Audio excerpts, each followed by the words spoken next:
Mesdames, Messieurs, c'est un hasard qui m'a fait croiser et rechercher le cheminement extra-universitaire d'un Henri Corbin durant les 10 dernières années de sa vie. Il faut dire que ce qui est quand même étonnant, c'est qu'il a été consacré à Corbin le gros volume des Cahiers de Lerne.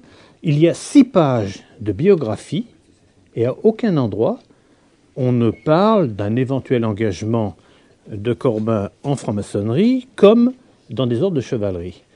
Et vous pouvez chercher partout, même sur le net, en dehors de quelques allusions de Gilbert Durand, il n'y a rien. En maçonnerie, il n'y a pas grand-chose, d'où la curiosité qui me conduit aujourd'hui à être devant vous.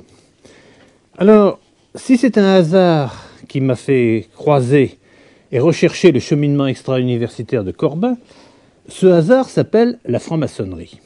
Car il se trouve que je suis franc-maçon depuis de nombreuses années. Et je vois que cette annonce ne fait pas trembler les murs de ce temple du savoir. C'est en fréquentant une loge de Saint-Germain-en-Laye que j'avais appris que Henri Corbin en fut membre.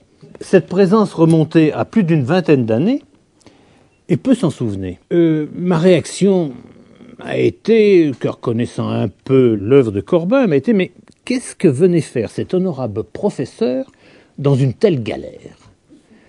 Ensuite, en novembre 2008, et à l'occasion du 30e anniversaire de son retour aux anges, selon la formule de Mircea Eliade, c'est dans ma propre loge que je souhaitais exprimer un hommage à notre frère Corbin. Je voulais rassembler un peu de documentation et, comme je vous le disais, je n'ai pas trouvé grand-chose. Sinon, quand même, et dans le dit Cahier de Lerne, il y a un post-scriptum biographique à un entretien philosophique qui est de la main de Corbin et qui suivait un entretien qu'il avait sur France Culture avec M. Nemo. Et il dit une chose à propos de l'Université de Saint-Jean de Jérusalem.